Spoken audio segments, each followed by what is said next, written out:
Morning. How about we all stand and greet each other in noble silence?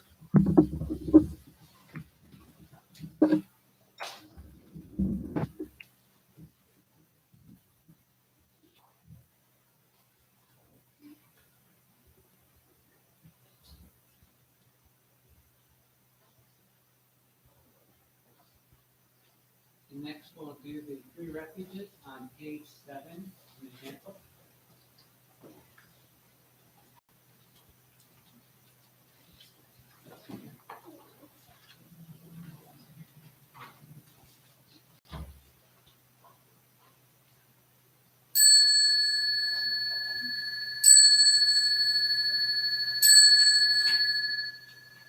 I go for refuge to Buddha, my deeply awakened mind, the living source of understanding and compassion, which must be cultivated to be known fully. I go for refuge to Dharma, the path of mindful living, leading to healing, joy, and enlightenment, the way of peace, which must be cultivated to be known fully. I go for refuge to the Sangha, the loving and supportive community of practice, realizing harmony, awareness, and liberation, which must be cultivated to be known fully. I am aware that the three jewels are within my heart. I vow to realize them. I vow to understand living beings and their suffering. I vow to cultivate loving kindness and compassion, and to practice joy and equanimity. I vow to live simply and sanely, content with few possessions, and to keep my body healthy. I vow to let go of all worry and anxiety in order to be light and free. I am aware that I owe so much to my parents, teachers, friends, and all beings. I vow to be worthy of their trust, to practice wholeheartedly, so that understanding and compassion will flower, and I can help living beings be free from their suffering. May the Buddha, the Dharma, and the Sangha support my efforts. May the Buddha, the Dharma, and the Sangha support my efforts. May the Buddha, the Dharma, and the Sangha support my efforts. We will now chant the Heart Sutra on page 8, starting with the title.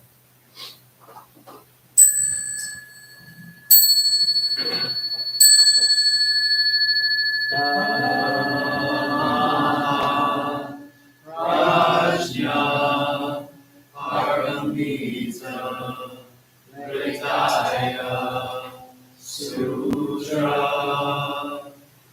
the Bodhisattva of great compassion from the deep practice of prajna Paramita, perceive the emptiness of all five skandhas and deliver all beings from their suffering.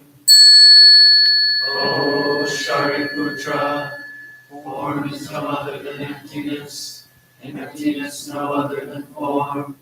Form is emptiness, emptiness form. The same is true of feeling, thought, impulse, and consciousness. O Shariputra, all dharmas are empty. They are not born nor annihilated. They are not defiled nor immaculate. They do not increase nor decrease. So in emptiness, no form, no feeling, no thought, no impulse, no consciousness, no eye, ear, nose, tongue, body, mind, no form, sound, smell, taste, touch, or objects of mind, no realm of sight, no realm of consciousness, no ignorance, nor extinction of ignorance, no old age and death, nor extinction of them, no suffering, no cause of suffering, no cease from suffering, no path to be out of suffering, no knowledge, no attainment, no realization, for there is nothing to attain. The Bodhisattva holds on to nothing but prajna, paramita. Therefore the mind is clear of any delusive hindrance. Without hindrance there is no fear. Away from all perverted views, one reaches final nirvana. All Buddhas of past, present, and future, through faith in prajna, paramita, attain to the highest perfect enlightenment. Know then the prajna, paramita, is the great Dharani, the radiant fearless mantram, the utmost supreme mantram, which is capable of ending all pain. This is true beyond all doubt. Proclaim now the highest wisdom, the prajna, paramita. Gate, gate, paragate, parasamgate, bodhisvaha. Gate, gate, paragate, parasamgate, bodhisvaha. Gate, gate, paragate, parasamgate, bodhisvaha.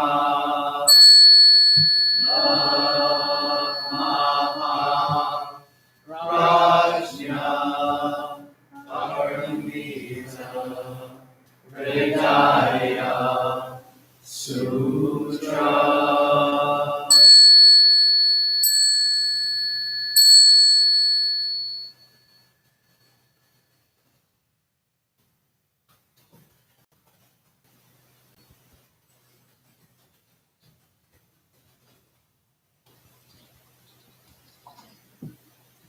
Please see.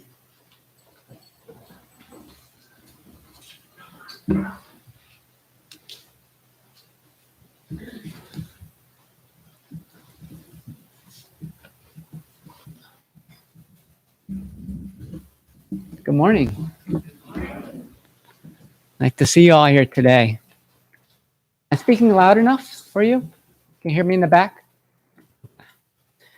Let me know if I go down. So my talk, first my name is Kunga Nyima. I'm one of the teachers here at the Grand Rapids Temple. And part of my monk training with Yangsu is looking at the Lotus Sutra. But today my talk is called Skillful Means in Everyday Life. And since I've been working with the Lotus Sutra, I'll be sharing some stories from the Lotus Sutra. help illustrate the talk. I'll also be sharing some experiences from my work as a hospice social worker too. So skillful means is used a lot in the Lotus Sutra. They also call it expedient means. And what it's referring to are the practices that bodhisattvas use, and the bodhisattvas are us, right? We just read that in the Heart Sutra. We are the bodhisattvas. Bodhisattvas practice to work to relieve the suffering for themselves and for others, okay? So in order to cultivate skillful means, we're going to really be working on developing our wisdom and our compassion. And those are kind of big words, right? It's hard to know what that means. What does that mean to be wise? What does that mean to be compassionate? So I've selected a couple of stories from the Lotus Sutra, which I think really do a good job of illustrating that. The two stories are the lost child and the good physician. Okay? Now, the Lotus Sutra is full of stories or parables. And it's very famous because the way these stories talk about the Buddhist teachings in everyday life. So there's lots of examples of people using skillful means. And traditionally, the idea is that these stories are used to illustrate the fact that the Buddha himself, when he provided his teachings, he sought to provide them in a way that was meaningful to his audience. So he would change or focus or emphasize different parts of the teachings depending on who the audience was. Okay? And so when I tell these parables, I'm going to be changing them a little bit as well, because they were originally written, 1,500, 2,000 years ago. Okay, so some of the meaning needs to be updated to fit our contemporary perspective. So the first first story is the lost child. So it starts out with a lost child. Okay? Not told why the child left. In the sutra, it says he ran away, but I like to think that they were just lost and they don't know what happened to them. Parents looked for them diligently. Doesn't say how long, probably weeks or months, but could not find their child. They're very grieved by this, right? But they had to move on with their life. So they took all of their grief energy and they just put that into their business. 5, 10, 20, 50 years go by. The parents have been putting all their energy into the business and they have become quite wealthy.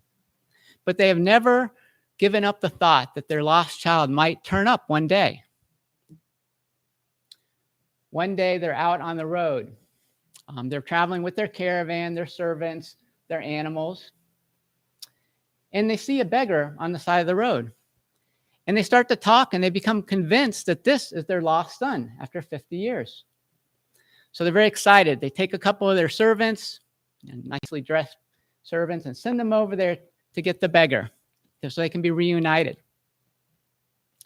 Well, the beggar has observed this wealthy family. He thought they were royalty coming down the road, and they have sought to hide themselves in the gutter because they've had bad experiences. They're an untouchable.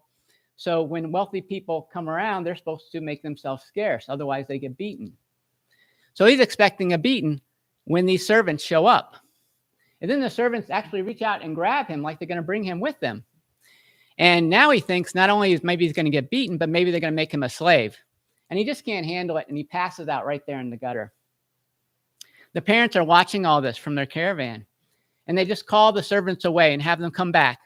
And they think to themselves, well, maybe that's not really our son. Would our son act that way? Maybe that's not him.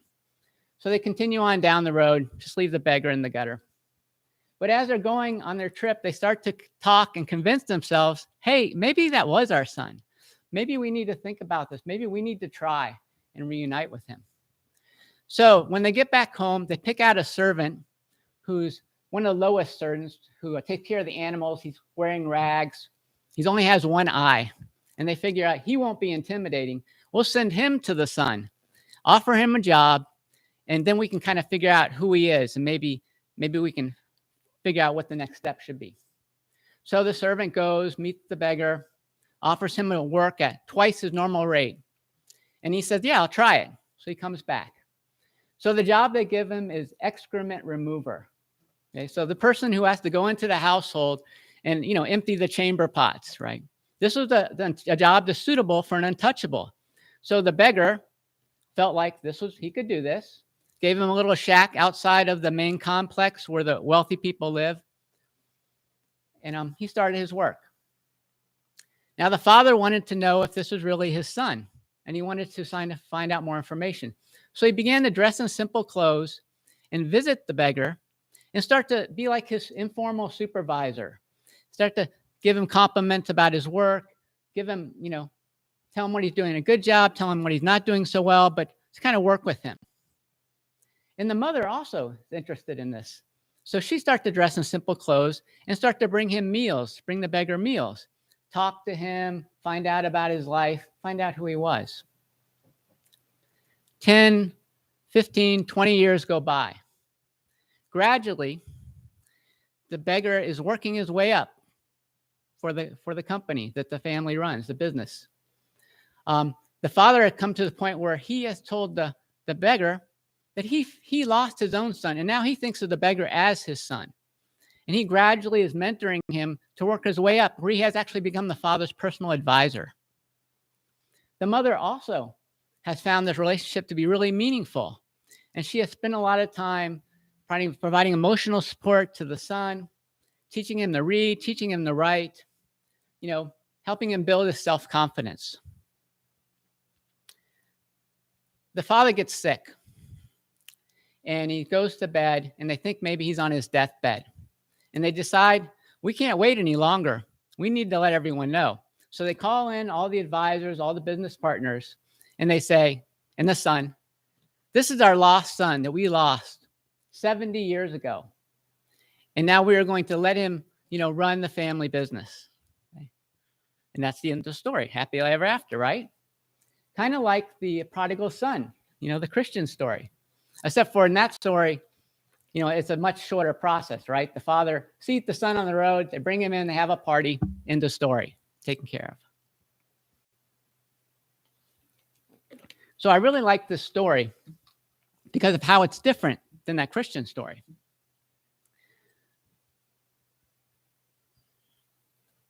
The parents really play a long game with the son, right? They don't just bring him right into the wealth. Like they could have just pulled him out of the gutter when he passed out, threw him in the carriage, took him home, washed him, dressed him up. And then when he woke up, they could have said, hey, you're our son. Welcome to the family. Here's your duties, carry on. But we can all imagine that probably wasn't going to work very well, right? He's been lifting 50 years on the street, right? What would he know about managing a business? What would he know about how to behave in a polite society? How could he have a relationship with these people? He never met them before. Probably he would have just freaked out and left, right? As soon as he had a chance. So the parents recognize that wouldn't be skillful. And they bring wisdom to the procedure. So wisdom and compassion are often described as the two wings of the bird for skillful means. You have to have both. The wise part of the story is that the parents recognize the son's perspective. They recognize the experience of life that he has had. And they don't just think about what they want and not consider what the son's been through. So they provide a plan. They put in place a procedure for him to become gradually attuned to his responsibilities and the kind of role they want him to play. So that's the wisdom, I think. Really recognize his perspective, his skill level, his needs, and being able to work with that. The compassion part is that they go on his time frame. They get to know him, they realize what his suffering is, and they take the time that's needed. It's hard to imagine that the parents themselves would have said, well, we'll wait 20 years and then we'll recognize him as our son, right? Somebody else was figuring out how long this was going to take, and it was the son. They were meeting him on a regular basis. They were in tune to what he needed and what his suffering was, And this is going, it was like a 20-year counseling relationship, right? That's how long it took. So this story reminded me of an experience I had in hospice. I had a patient who came on to services who had brain cancer. And she was a young woman, but she had 2 kids in middle school, and her mother was her caregiver.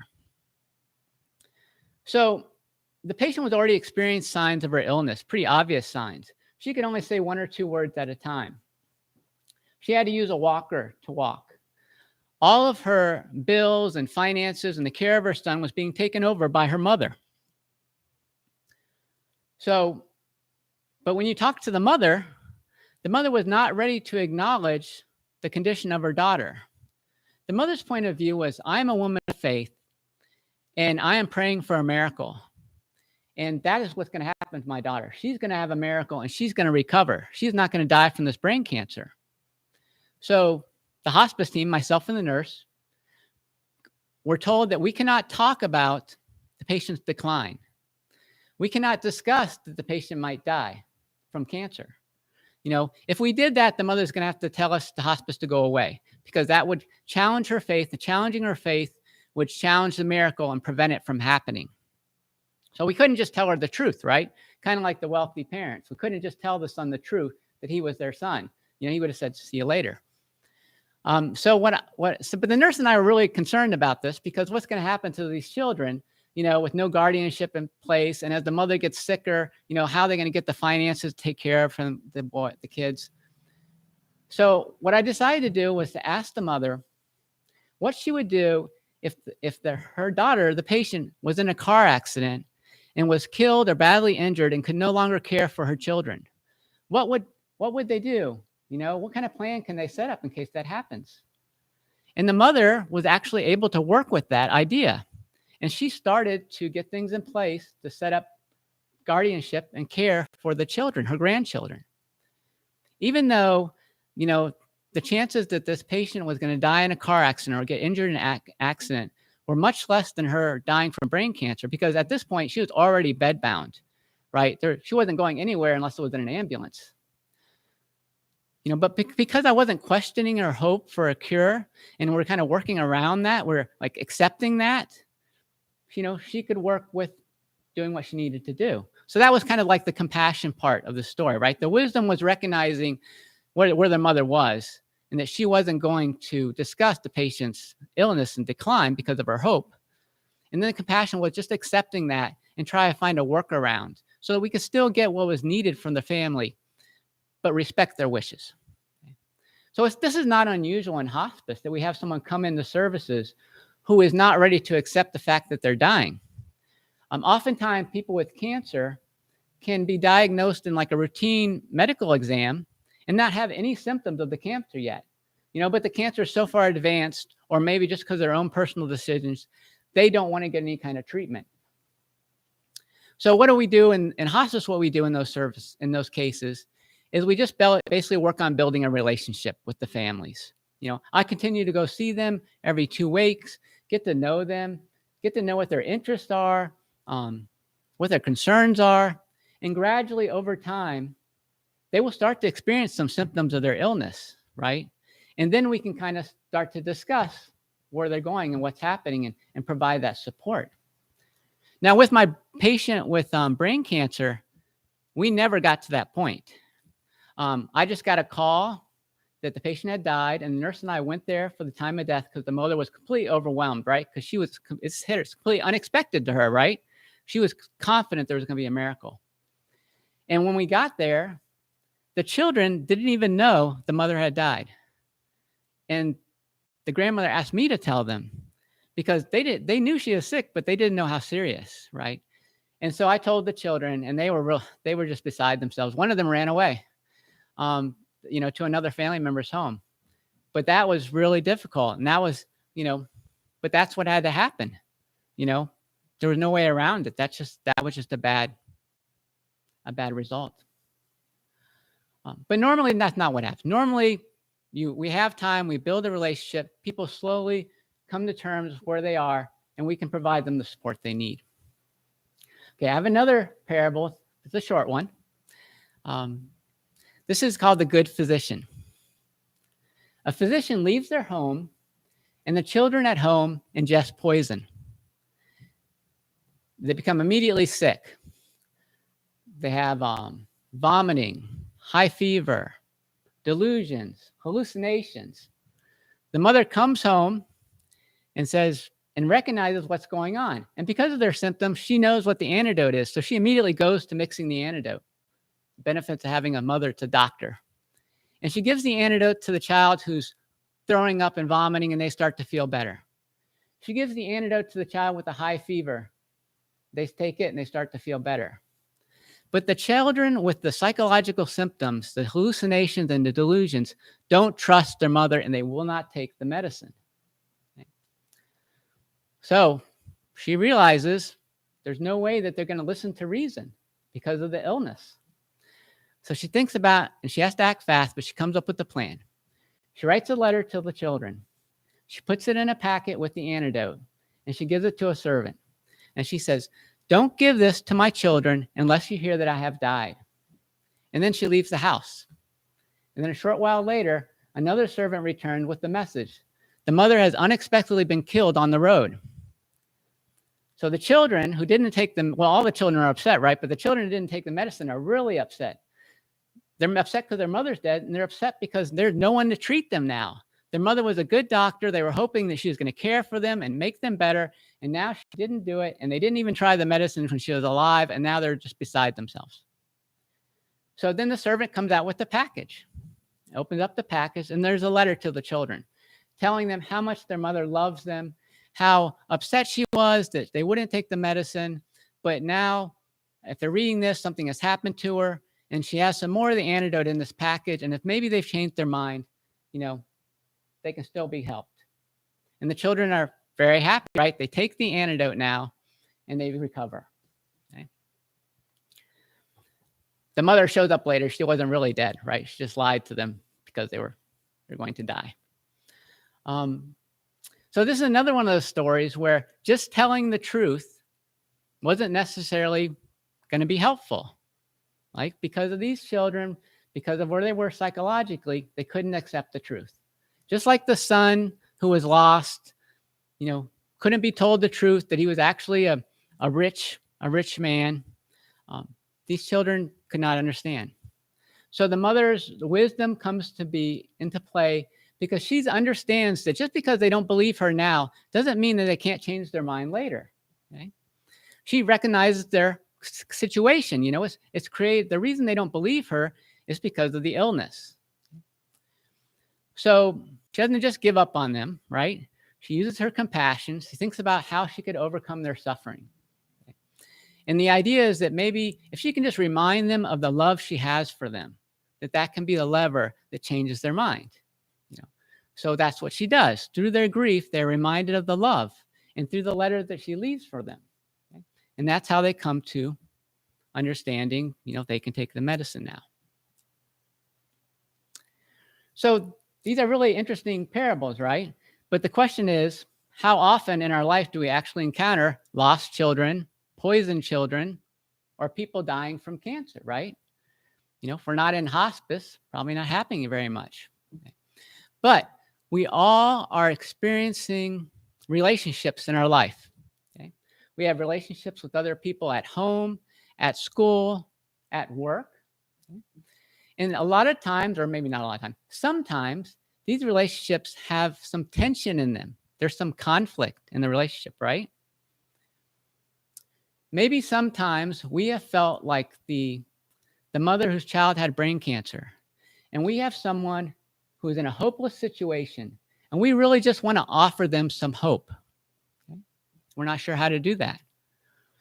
Maybe we've been in a situation like the parent of the lost children, and we have aspirations, knowledge, expectations for someone that we want to pass on to them, but they're not ready to experience it, to hear it, to take our advice. Maybe we've been in a relationship like the good physician. Well, we have someone in our life who is suffering, really suffering, and we know that we could alleviate that suffering.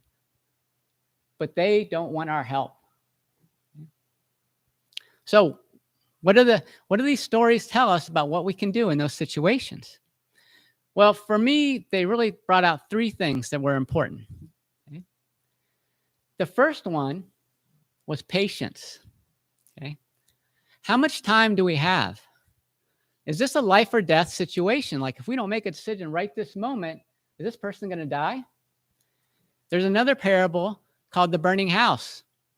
The father's children are in a burning house. He has to get them out right away or they're going to die. So he lies to them. Okay. Are we in that situation?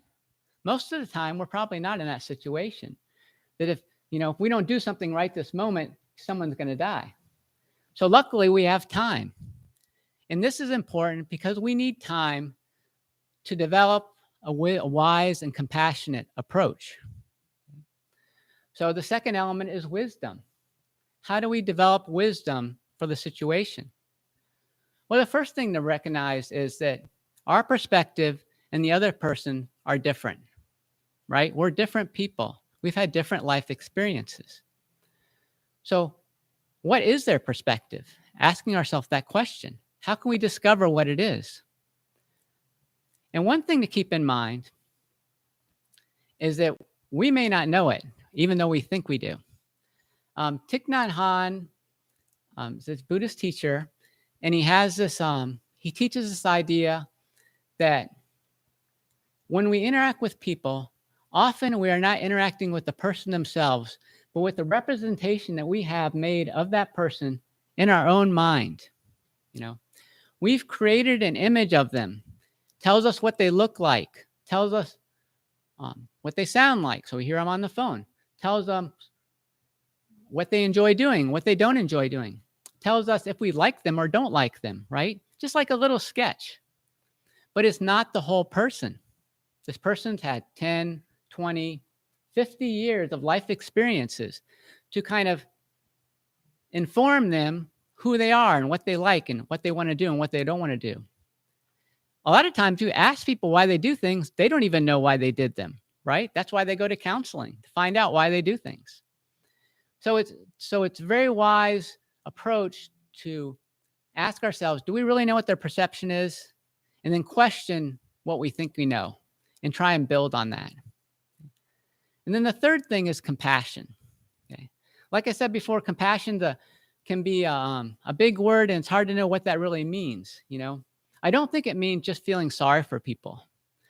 I think compassion means really trying to be in tune with people's suffering. Really understanding on a deep level what is causing their suffering. Just like we want to know what their perspective is, we want to know what's causing them pain, because that's probably informing how they act in life. There's a famous counselor called Carl Rogers, and he said we should approach every healing relationship with the idea of unconditional positive regard. Everyone that we approach with positive regard. There are no conditions on that. It doesn't matter how people act. We can still value them as people despite their actions. Everybody is wanting to escape suffering and attain happiness. We all want that. So just recognizing that can help us to engage with their humanity. And then that can help remind us that this person is probably suffering in some way, and that is probably informing their actions. And getting in touch with that through our wisdom can really help us.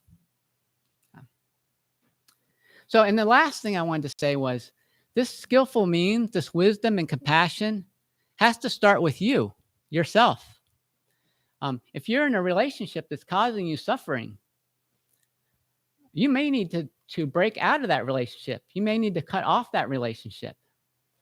There are some relationships that are unhealthy. So you start with yourself, and then you work out from there. Okay. Now, I do have a quote that I want to read, and I know we've gone long, and it is a longer quote as well. So I appreciate your patience. Okay. But I just couldn't leave you without giving you something from the Lotus Sutra. It's such an interesting sutra. The language and the stories and the imagery is really amazing. It's really quite unlike any other sutra you might have encountered. So this was a long quote, And my wife said, no way, you got to shorten that down. So I shortened it by half, but it's still long. But that's okay. So this is the Buddha talking to one of his disciples. And he's telling them how his teachings can be compared to a rain cloud. And it rains down on everyone. And everyone gets just the right amount of teaching that they need. The rain falls everywhere, coming down on all four sides. Its flow and saturation are measureless, reaching to every area of the earth, to the ravines and valleys of the mountains and streams, to the remote and secluded places where grow plants, bushes, medicinal herbs, trees large and small, 100 grains, rice seedlings, sugar cane, grapevines. The rain moistens them all. None ails to receive its full share. The parched ground is everywhere watered. Herbs and trees alike grow lush. What falls from the cloud is water of a single flavor. But the plants and trees, thickets and groves, each accept the moisture that is appropriate to its portion. The equality of the Buddha's preachings is like a rain of a single flavor. But depending upon the nature of the living being, the way in which it is received is not uniform. Just as the various plants and trees each receive the moisture in a different manner, the Buddha employs this parable as an excellent means to open up and reveal the matter. Using various kinds of words and phrases and expounding the single law. But in terms of the Buddha's wisdom, this is no more than one drop of the ocean. I rain down the Dharma rain, filling the whole world. And this single flavored Dharma is practiced by each according to the individual's power. It is like those thickets and groves, medicinal herbs and trees, which, according to whether they are large or small, bit by bit, grow lush and beautiful. Thank you. Please prepare yourself for meditation.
Thank you.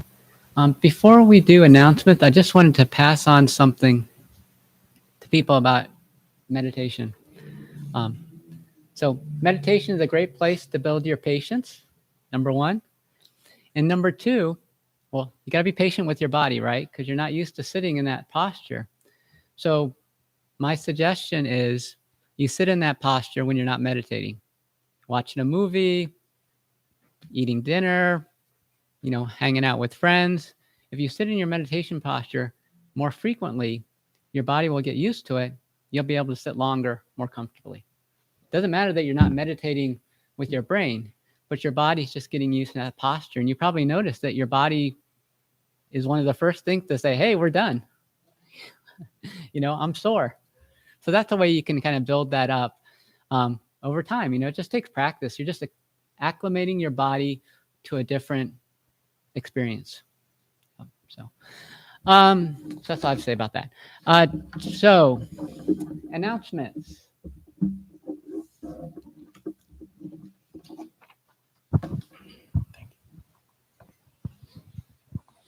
Hello, everybody. My name is Jake. This way. Yeah, perfect. Thank you. Hi, everybody. My name is Jake. It's my turn to do the Dharma announcement. Dharma is the Buddhist practice of generosity.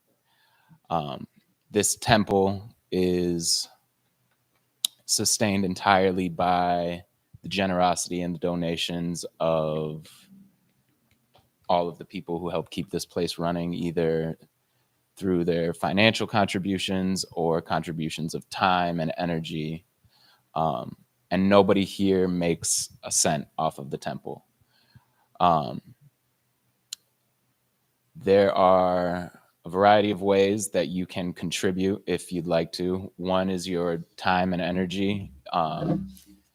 There's lots of opportunities for that. But the quickest and easiest way to get involved with that would be helping to keep the temple clean by showing up early, about 8:30. Monetarily, we have Dana boxes at either end and downstairs. You can leave cash or check if you are willing and able to.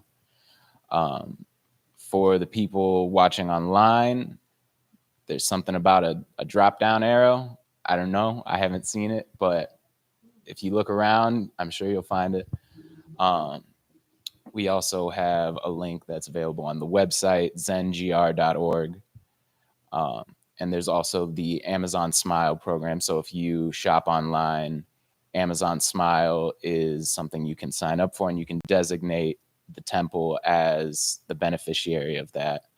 And Amazon will donate a percentage of all of your purchases to the temple at no cost to you. So that's just a variety of ways that you can get involved in helping keep the temple up and running and practice generosity. And that's all I've got to say about that. Thank you.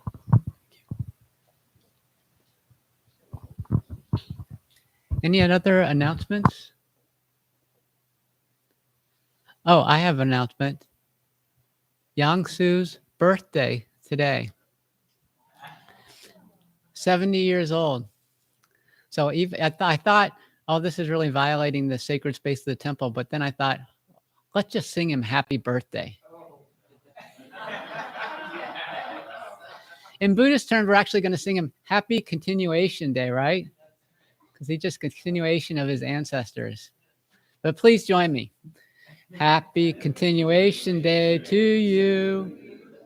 Happy continuation day to you. Happy continuation day, dear Yang-Su. Happy continuation day to you.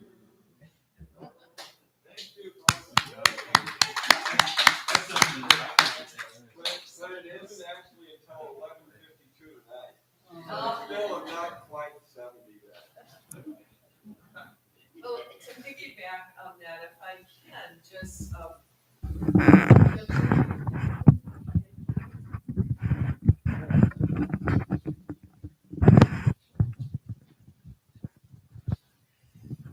one of the fundraising activities, giving me the eyeball. One of the activities that the fundraising committee did is we got together over 3-4 months. It was a pleasure. And we did a quilt, and we're going to start doing virtual auctions, probably for 3 months out of the year. I don't know. We haven't quite worked that out, but the quilt is finished. So can we unveil it? Absolutely. Okay.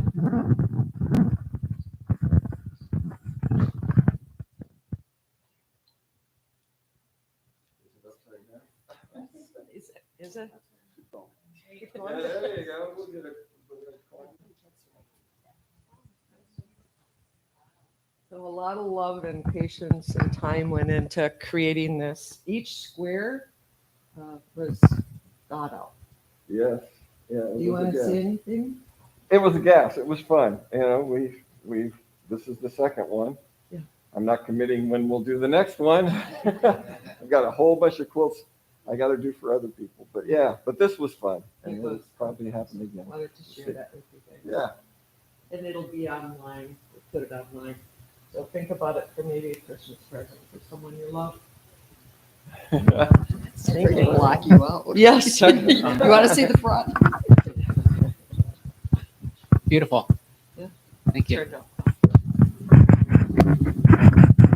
The rest of the announcements can be found on our website, zengr.org. And you can sign up for our newsletter so you can get the announcements that way also. Jan? Thank you. I'm here again today to repeat the announcement from last week. My name is Poshi. My given name is Jan Ensing. I serve on the board of directors as president and secretary.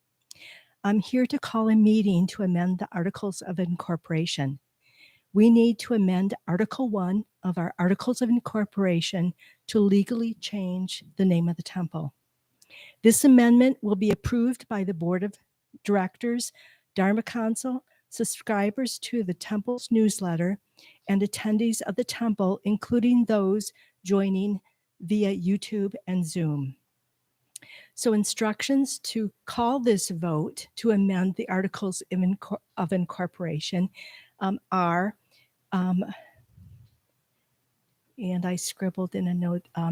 So the online vote closes after this service, so as a few minutes afterwards. So for those joining via YouTube or Zoom, please use the chat to cast your vote. And again, that will close shortly after the service closes.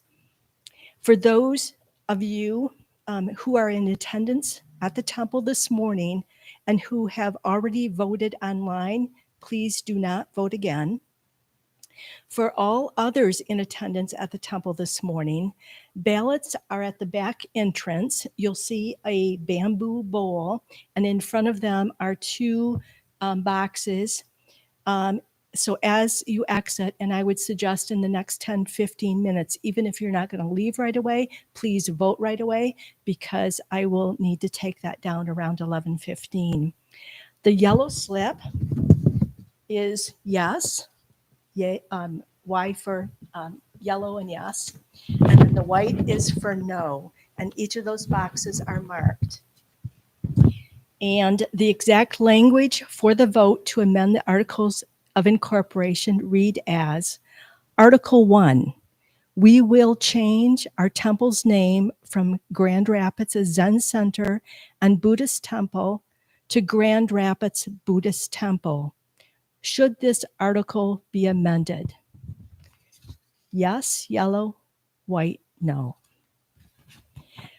Results will be announced in the Friday, October 28 newsletter, and the service on Sunday, October 30. Thank you.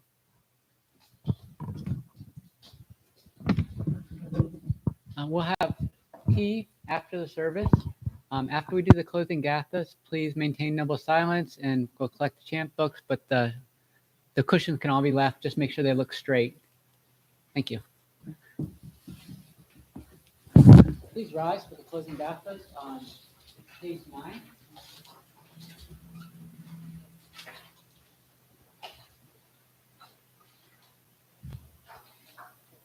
For all in skillful actions, ever committed by me since of old, on account of my ignorance, greed, anger, ignorance, born in my body, mouth, and thoughts, now I atone for them all. Vast is the robe of compassion, a formless field of benefaction. I wear the Buddha's teachings for the benefit of all sentient beings. All beings, one body, I vow to liberate. In this blind passion, I vow to uproot.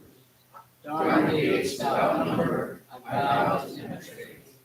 The great way of Buddha, I vow to attain.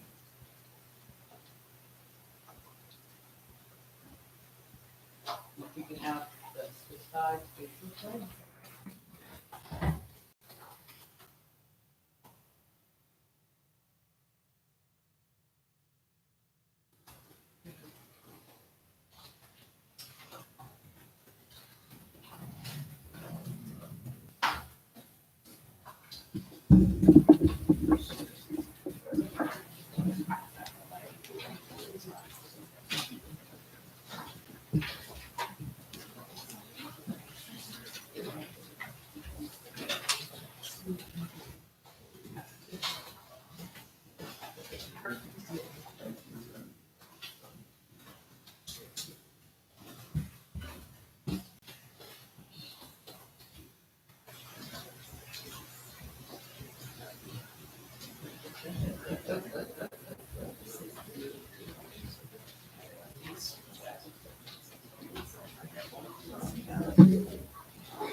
Thank you. I appreciate it, always.